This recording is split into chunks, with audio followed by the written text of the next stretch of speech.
महाराज जी, आपके चरणों में मेरा कोटि कोटि प्रणाम है। मेरा प्रश्न यह है कि हम 33 कोटि देवताओं का नाम सुनते आ रहे हैं, लेकिन उन 33 कोटि देवताओं का रहस्य क्या है?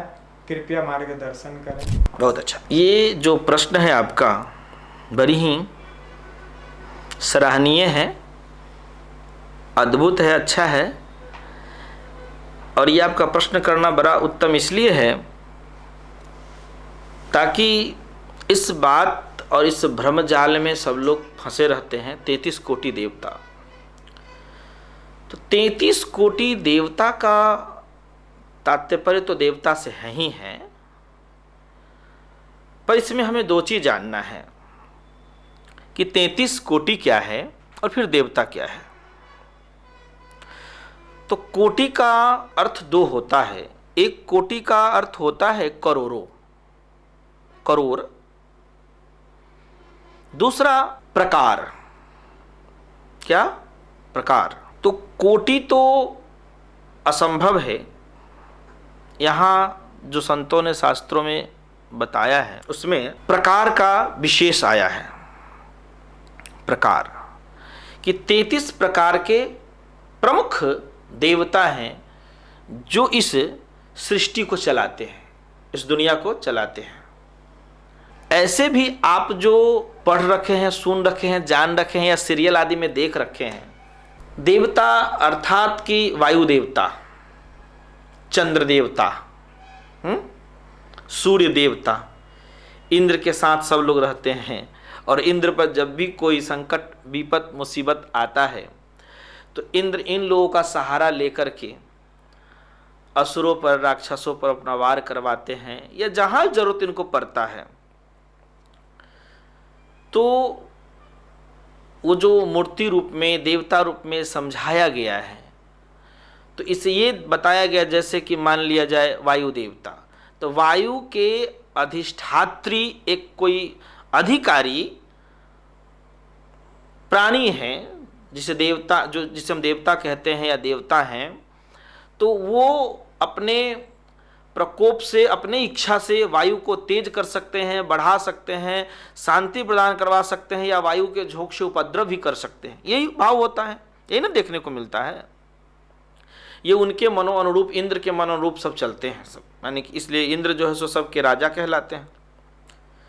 इस प्रकार से तो ये समझाने का प्रयास है हमारे ऋषियों का, या जो भी कुछ कोई बताया, लेकिन लोग कहानी में उलझ कर रह जाते हैं, वास्तविकता तक सब लोग नहीं पहुंच पाते हैं कि कहानी किस लिए रची जाती है। कहानी सुनाते लोग क्यों हैं? कि अपने मूल बातों को आपको स्पष्टीकरण के साथ समझा सके, इसीलिए कोई न कोई कहानी आपको या दृष्टांत आपको दिया जाता है।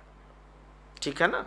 तो ये सब कहानी रचकर या जो भी कुछ समझाने का लोगों ने इन तरीकाओं से प्रयास किया है। ठीक, लेकिन ऐसे जो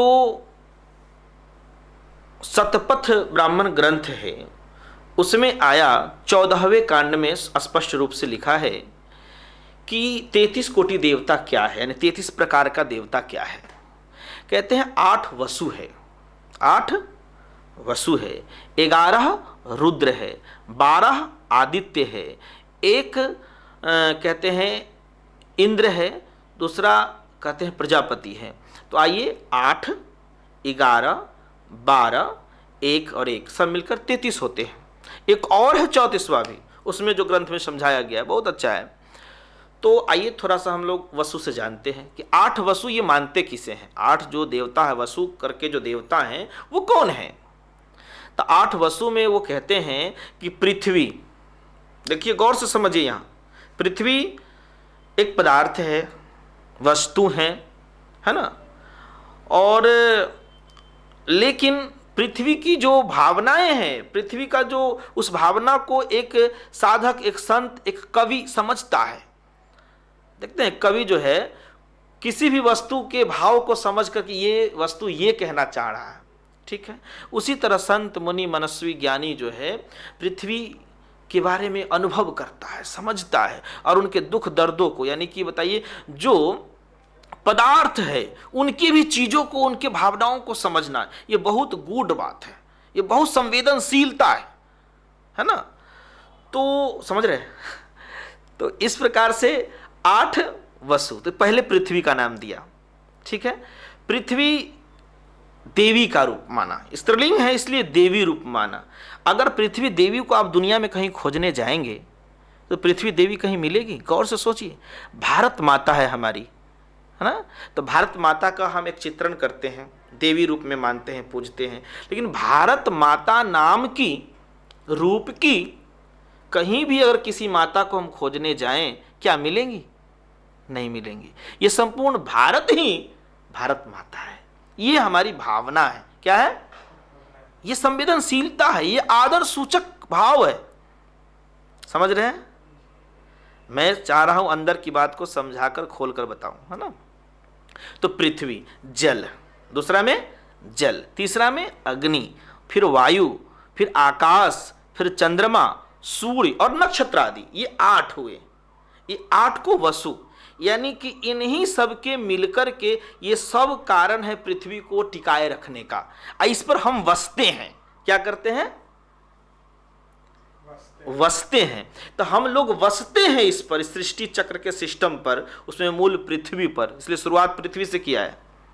और पृथ्वी के सब सहायक है, चाहे जल हो, अग्नि हो, वायु हो, आकाश हो, सूर्य हो, नक्षत्र आदि हो, सब सहायक है।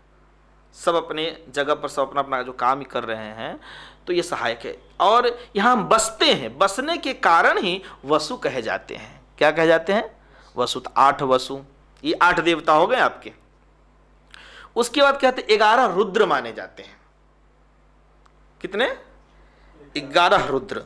तो रुद्र में आया कि सृष्टि चक्र से अगर वो तत्व एकदम एकाएक निकल जाए तो रोदन होने लगेगा, यानी कि लोग दुखी होने लगेंगे, लोग रोने लगेंगे, ठीक है।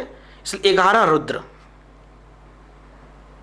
अब एक चीज और बताया गया है, अभी उधर नहीं जाना है आपको, किधर को हनुमान जी भी शिव जी के 11वां रुद्र हैं। अभी वो बाद में हम लोग बात करेंगे, ठीक है।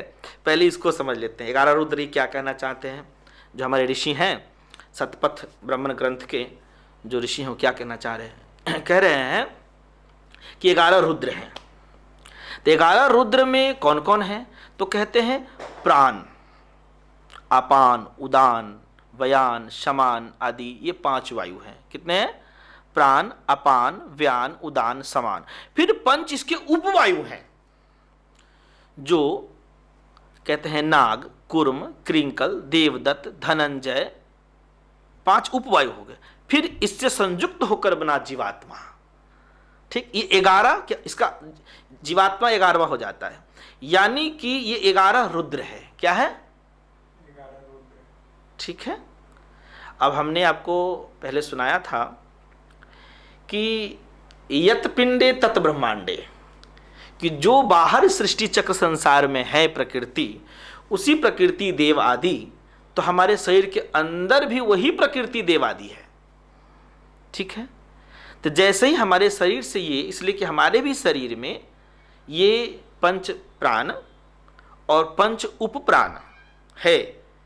तो प्राण, अपान, उदान, व्यान, समान अपने अपने हर अंग में अलग ढंग से काम करते हैं।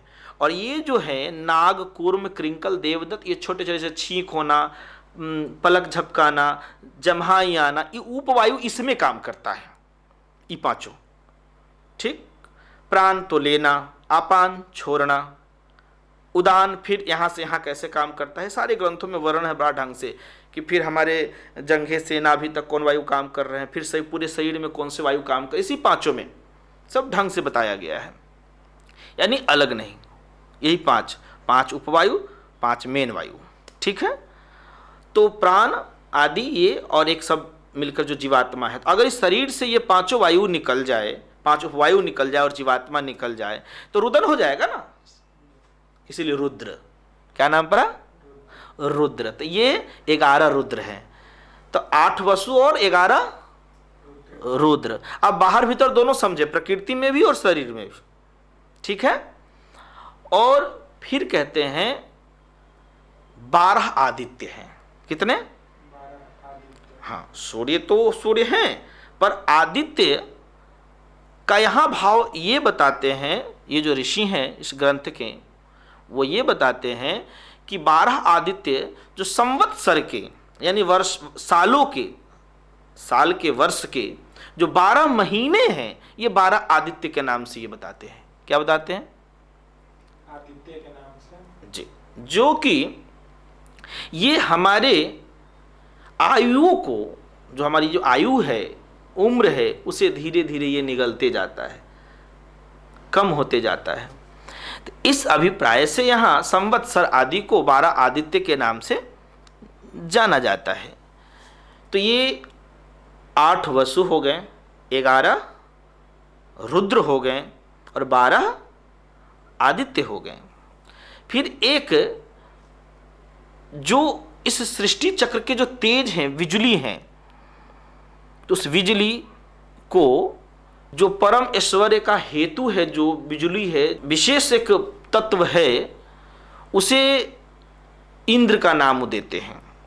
ऐश्वर्य आदि को तथा बिजली को, चमक को, प्रकृति के जो विशेष तत्व है, जो कभी कभी बिजली आदि चमकती है, तो उनका कहना है कि उस पर सब एक विशेष सब काम करता है, वो सब प्रकृति के ही आधार पर काम करता है और ऐश्वर्य का प्रतीक भी माना गया है। तो इस तरह से उसे ये इंद्र संबोधित करते हैं। क्या संबोधित करते हैं? इंद्र। और फिर एक कहते हैं इन सबके जो परम ऊर्जा देने वाला है, सबके जो चीज़ों को व्यवस्थित करने वाला है, उसका नाम देते हैं प्रजापति। क्या नाम देते हैं? तो यज्ञ है, यज्ञ को वो प्रजापति कहते हैं। यज्ञ, यज्ञ का अर्थ ही होता है किसी भी चीज को सुव्यवस्थित रूप से व्यवस्था करना और व्यवस्थित रूप से व्यवस्था करके उसका रिसर्च करना और फिर उसमें से एक नई नई ऊर्जा निकालना। यज्ञ का तात्पर्य ही है, यज्ञ से शक्ति मिलती है, यज्ञ से ऊर्जा मिलता है। यज्ञ क्या है? एक चीज को दूसरे चीज में मिश्रित कर देना, एक चीज में दूसरे चीज को विलीन कर देना। जैसे कि समिधा आदि, शाकल आदि को हम लोग अग्नि में करके हवन आदि करते हैं, वो यज्ञ हुआ। एक फिर दूसरा होता है कि जो हम रिसर्च कोई काम करते हैं, उसे भी यज्ञ कहते हैं। तीसरा, जो हम प्राण वायु को अपान वायु में जो हवन करते हैं, जिसे हम लोग ध्यान, प्राणायाम, साधना, मेडिटेशन कहते हैं, तो प्राण वायु को अपान वायु में जो हवन करते हैं, है ना, यानी उसमें जो हम विलीन करते हैं, तो वो भी एक यज्ञ होता है। क्या होता है? यज्ञ होता है। यज्ञ का तात्पर्य है नई नई शोधें। क्या? नई नई शोध। जी। तो वो यज्ञ, तो ये नई नई शोध ही सब चीज को व्यवस्थित रखता है और सब चीज को बढ़ाता है, ऊर्जान्वित करता है। नई नई टेक्निकलें, नई नई विद्याएं, नई नई विवेक शक्ति, नई नई चीज को शोध करता है और संसार को और ऐश्वर्यवान बनाता है, और धनवान और बुद्धिमान बनाता है। कौन बनाता है? यज्ञ। तो यज्ञ ही प्रजापति है। ठीक, ये सब उनके प्रजा है, तो उस इंद्र के भी वो विशेष हो गए। ठीक, तो इस तरह से वो 33 गिनाते हैं। ठीक, तो 8 गिन सकते हैं आप। 8 वसु, 11 रुद्र और 12 आदित्य, 1 इंद्र बिजली स्वरूप और 1 यज्ञ प्रजापति। ठीक है, तो कितने हो गए? 33 हो गए। ठीक, आप लिख भी लीजिए, समझ लीजिए और याद कर लीजिए। ये सब दिन काम आने का चीज़ है, इसे जानना जरूरी है। हम सनातनी हैं और इसे जानना जरूरी है। अपने ग्रंथों पर, ग्रंथों का अध्ययन करना एक ग्रंथों पर शोध भी है। जब आप अध्ययन करेंगे तभी तो उस पर कुछ आप सोचेंगे। अध्ययन ही नहीं करेंगे, सुनेंगे नहीं, तो सोचेंगे कहाँ से? जो कुछ आप सोचते हैं, सुनते हैं, उसी पर आपकी तर्क बुद्धि काम करती है। ठीक है, तो ये 33 हो गए। 34वां एक और है, ठीक है, जिसे उपास्य देव कहते हैं, यानी कि परमात्मा कहते हैं। क्या कहते हैं? वो 34वां है। तो हमारी जो आत्मा की जो सबसे ऊपर की लेवल है, जिस आत्मा के सहारे हम परम तत्व को समझ जाते हैं, सबके रहस्यों को जान जाते हैं, आत्मा और आत्मसत्ता के माध्यम से हम परमात्मा को जान जाए, हमारे जो अंदर स्थित आत्मा है, तो उस आत्मा तक पहुंच जाना ही, परमात्मा का साक्षात्कार कर लेना ही, तो वो 34वां देव है। 34वां परमात्मा कहे जाए, परमात्मा है जो हम में ही है, बाहर भी है वो और अंदर भी है। ठीक है। और इन सबों को जानने के लिए बहुत जरूरी है वेदों को पढ़ना, उपनिषदों को पढ़ना। पुराण, रामायण, गीता, शास्त्र, महाभारत आदि तो पढ़ना ठीक है, अच्छा है, लेकिन उसके बाद भी अगर थोड़ा उपनिषद पढ़ लेते हैं तो इन विषयों पर चिंतन करने में और इन सबों को जानकारी हासिल करने में थोड़ा सहायक ज़्यादा हो जाता है। और एक ही बार में कोई बहुत बड़ा विद्वान नहीं हो जाता है, इसलिए धीरे धीरे कुछ न कुछ पढ़े, कुछ न कुछ अवश्य पढ़े। ये हमें विरासत में मिले हैं और हमें ये न पढ़े तो ये दुर्भाग्य की बात है। आप समझे। और आत्मा में ही परमात्मा का निवास है, इसका बहुत सुंदर व्याख्यान गीता शास्त्र में भी आया है, जो भगवान श्री कृष्ण ने अर्जुन से कहा है। देखिए, रामायण में बड़ा सुंदर एक शब्द आया है, इसलिए कि यहाँ भगवान शब्द का जो उच्चारण हुआ इस पर हम बात करते हैं। वाल्मीकि जी ने कहा राम जी से कि जानत तुम्हीं, क्या कहते हैं, जानत तुम्हीं हो ही जाई, कि हे राम, जो आपको जान लेता है वो आपके ही समान हो जाता है, स्वयं हो जाता है। तो ये क्या रहस्य है? क्या वो भी राम हो जाता है? क्या वह भी क्या हो जाएगा, माने दशरथ का बेटा हो जाएगा? क्या हो जाएगा? सोचिए इस पर जरा। कहने का तात्पर्य है कि राम को जो जान जाएगा, जानत तुम्हीं हो जाई, यानी वह भी एक आदर्श मानव हो जाएगा, वह भी एक चरित्रवान हो जाएगा, वह भी वेदज्ञ हो जाएगा, वह भी तत्वज्ञ हो जाएगा, वह भी एक योग्य पुत्र बनेगा, योग्य शिष्य बनेगा, वह योग्य पति बन सकेगा, योग्य मित्र बन सकेगा, योग्य भाई बन सकेगा। यही तो बात है, वेद तो यही सिखलाती है, मनुर्भवो मनुर्भवो मनुर्भवो, यानी मनुष्य रूप में तो जन्म हमने ले लिया, पर पूर्ण रूप से मनुष्य बनने के लिए हमें राम का अनुसरण, अनुगमन, उनके पद चिन्हों पर, मानवीय संस्कारों पर, मानवीय मूल तत्वों पर, मूल अधिकारों पर, मूल लक्षणों पर हमें चलना पड़ेगा। उसे जानने के लिए हमें वेद, उपनिषद तथा मनुस्मृति आदि तथा राम के चरित्र को बड़ा सुस्पष्ट ढंग से बताया गया है।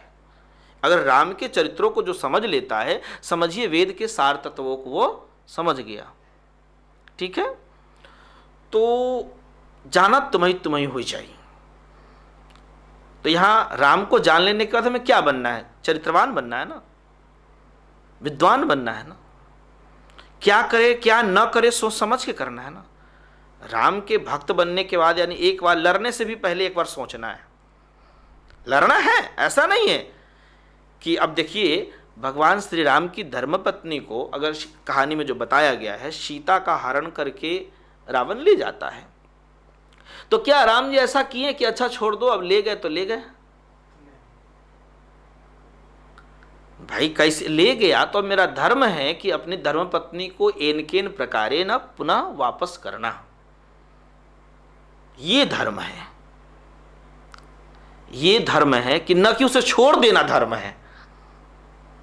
ठीक, ये बहुत बड़ी बात है ये। लेकिन आम आदमी सोचेगा कि नहीं ले गया तो अब छोड़ो, हटाओ, बात हटाओ, है ना। अब चला गया तो चला गया, क्या उसके पीछे जाए, अब कहाँ गया नहीं गया, हैं, कौन ले गया, पता भी चल गया कि किसी ने हरण करके ले गया, अब यहाँ तक पता चल गया, अब तो छोड़ दो, ले गया। लेकिन नहीं, कोई ले गया, उससे क्या, मेरी धर्मपत्नी है, मुझे उन पर पूर्ण विश्वास है कि मेरी धर्मपत्नी अच्छी है, चरित्रवान है, पवित्र है, हम एन किन प्रकारे ना हम लाएंगे तो लाएंगे, और लाने के लिए वो क्या न किए। ठीक। तो राम बहुत ही आदर्शवान और मर्यादावान, चरित्रवान है, और जो व्यक्ति वेदोक्त बनेगा, आध्यात्मिक बनेगा, वो ऐसा ही होते चला जाएगा, राम के ही तरह होते चला जाएगा। ठीक है। और मूल रूप से जो आत्मदेव में राम है, वो तो सगुण रूप में राम है, वो हमें मानवीय चरित्र सिखलाते हैं। लेकिन हमारे अंतःकरण में जो राम है वो हमें परमानंद देता है। जिस राम के बारे में अब भगवान श्री कृष्ण कहते हैं, बहुत सुंदर शब्दों में उच्चारण करके कहते हैं, हे अर्जुन ईश्वर सर्वभूतानां, ईश्वर सर्वभूतानां हृदय देश से अर्जुन तिष्ठति, कि हे अर्जुन कि संपूर्ण मनुष्यों के हृदय देश में, अब हृदय कहते किसे हैं? हृदय हार्ट को, लेकिन नहीं, यहां वेद के या उपनिषदों में जो हमने पढ़ा है उनका कहना वास्तविक में वही सत्य है, हमने अनुभव भी यही किया है ना, कि आपका जो आत्मा है, आपका जो आत्मा है वो हृदय है, और आत्मा का सत्ता पूरे शरीर में व्याप्त है। मूल रूप से आत्मा का स्थान हमारा ब्रेन है। क्या है? मस्तिष्क है। प्रमाण स्थूल रूप में आपको बताते हैं कि जैसे किसी व्यक्ति के ब्रेन में चोट लग जाए, है ना, तो अंग जो है सो उसका काम नहीं करता है। यानी कि हमारे पूरे शरीर को अगर संचालित करने वाला कोई तत्व है तो हमारा ब्रेन है। ठीक है ना? इसलिए ध्यान भी किया जाता है तो ध्यान का मूल जगह, मेन जगह आज्ञा चक्र है। ठीक है? तो वेदोक्त वाणी से, उपनिषदों के आधार पर और ध्यानी ज्ञानी ऋषियों के आधार पर ये आत्मा ही और आत्मा का मूल स्थान ही हृदय है। क्या है? हृदय है। भगवान कहाँ बसते हैं? तो आत्मा में। आत्मा से अलग नहीं, आत्मा में। तो कहते हैं यहां ईश्वरः सर्वभूतानां हृदय देशे अर्जुन तिष्ठति, अर्थात आत्मा ही हृदय है। यहां सुस्पष्ट होता है, तो समझते चलिएगा। कहते हैं भ्राम यन सर्वभूतानि यंत्रारूढ़ानि माया, कि शरीर रूप यंत्र में आरूढ़ हुए संपूर्ण प्राणियों को अंतर्यामी परमेश्वर परमात्मा अपनी माया से उनके कर्मों के अनुसार भ्रमण कराता हुआ सब प्राणियों के हृदय में स्थित है। ठीक है? कहीं और नहीं है। कहाँ है? हृदय में स्थित है। पर उस हृदय स्थित हमारे या आपके हृदय स्थित ब्रह्म के पास जाने की विधि जो गुरुदेव बताए हैं, और जिस साधक ने उस विधि को जाना है और जान करके अपने अंतःकरण तक जो गया है, अपने राम तक जो गया है, वही जीते जी ब्रह्म का दर्शन कर पाया है। बाद बाकी सब एक भ्रमजाल है। क्या है? भ्रमजाल है। लेकिन वास्तव में परमात्मा तो हमारे आत्मा के अंदर है। तो कहते हैं श्री कृष्ण जी कि तमेव शरणम गच्छ, तुम वहीं जाओ। कहां? अपने आत्मा के पास। तो तमेव शरणम गच्छ, कैसे जाओगे वहां? तो सर्वभावेन भारत, हे भारत, हे अर्जुन, तुम चारों ओर से अपने इंद्रियों को समेट कर अपने में गोता लगाना सीखो। पूरी सर्वभावेन, सर्वभावेन, यहां भाव सर्वभावेन का है कि तुम संपूर्ण रूप से, इधर उधर भाव को लटका कर नहीं, पूरे रूप से समर्पित हो जा। कहां? अपने अंदर। तो अपने अंदर पूरे रूप से समर्पित होने का मतलब है ध्यान करते करते ध्यान की जो प्रक्रिया है, उस स्रोत को, उस सिस्टम को, उस तरीका को जानते हुए एकदम शून्य में चला जाना, यानी समाधि की अवस्था में चला जाना। जैसे ही साधक समाधि की अवस्था में जाता है, उस परम शून्य अवस्था में जाता है, समझ लीजिए कि ब्रह्म के शरण में अब वह चला गया। तो कहते हैं सर्वभावेन भारत तत्प्रसादात पराम शांति। तब उस परमात्मा की कृपा से ही, उस जिस परमात्मा की चर्चा कर रहे हैं, जो तुम्हारे अंदर है, घट में है, कृपा से ही तुम परम शांति को तथा सनातन परम धाम को प्राप्त करोगे। जो सनातन परम धाम है, उस परम धाम को प्राप्त करोगे। तो कहीं और तो नहीं जाना है। तो रामायण में सुस्पष्ट रूप से कहा गया है कि साधन धाम मोक्षकर द्वारा यह शरीर परमात्मा को पाने का मात्र एक यही माध्यम है, दूसरा कोई माध्यम नहीं है। साधन धाम मोक्षकर द्वारा, मोक्ष यानी परम शांति, परम लोक, सनातन परम धाम, ठीक है। तो साधन धाम संपूर्ण साधनों का धाम है। ये साधन यानी कि जिन व्यवस्थाओं के आधार पर आप ब्रह्म तक पहुंच सकते हैं, अपने घट स्थित ब्रह्म तक आप जा सकते हो, सारे साधन भी इसी में है। तो साधन धाम मोक्षकर द्वारा, यह मोक्ष का यानी मोक्ष यानी ब्रह्म तत्व, उस ब्रह्म के पास जाने का ये द्वार है। क्या है?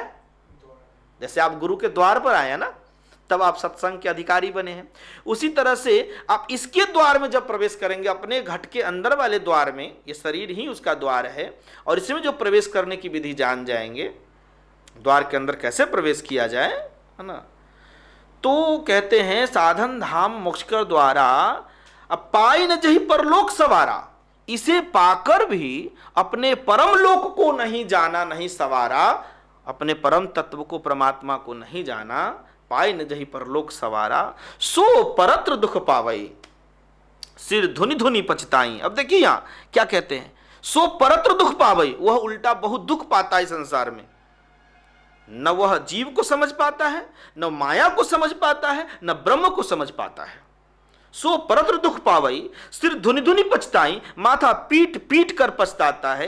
काल ही कर्म ही ईश्वर ही मिथ्या दोष लगावई, काल का, कर्म का और ईश्वर का झूठा दोष लगाता है। ईश्वर ने जो तुझे कुंजिका दिया है, मीनू दिया है, गुरुओं के माध्यम से, ग्रंथों के माध्यम से, उस मीनू से, उस गाइडलाइन जो बुक मिला है ग्रंथ के माध्यम से, आप उसके माध्यम से आप वहां जा नहीं पा रहे हैं। अगर आपको कहीं घूमने जाना है किसी शहर में अच्छे जगह पर, तो वहां कोई ना कोई व्यक्ति को पकड़ेंगे ना, गाइड को, कोई ना कोई व्यक्ति को पकड़ेंगे या बुक लेंगे कहाँ कहाँ घूमना है इस शहर में या इस तीर्थ में, है ना। तो गाइड है ना। उसी तरह से गुरु भी एक गाइड है, ग्रंथ भी एक गाइड है ना। और बिना ठीक से माने ये गाइड को समझे आप ठीक से तीर्थ यात्रा किया उस घूमने वाले जगहों का आनंद नहीं ले सकते हैं ना। ठीक उसी तरह से आप मीनू को ठीक से नहीं समझेंगे, यानी अपने ग्रंथों को नहीं पढ़ेंगे, आप सत्संग नहीं करेंगे, गुरु शरण में नहीं बैठेंगे, तो आप अपने शरण में जा ही नहीं सकते। आप खुद अपने शरण में पहुंचने के लिए गुरु शरण में पहुंचना ही पड़ेगा। ठीक है। तो पाई न जही परलोक सवारा, साधन धाम मोक्षकर द्वारा। सबसे बड़ी बात थी कि सो परत्र दुख पावई, सिर धुनि धुनि पछताई, सिर धुन धुन कर पछताता है। काल ही कर्म ही ईश्वर ही मिथ्या दोष लगावई। जय श्री राम। आज यही तक।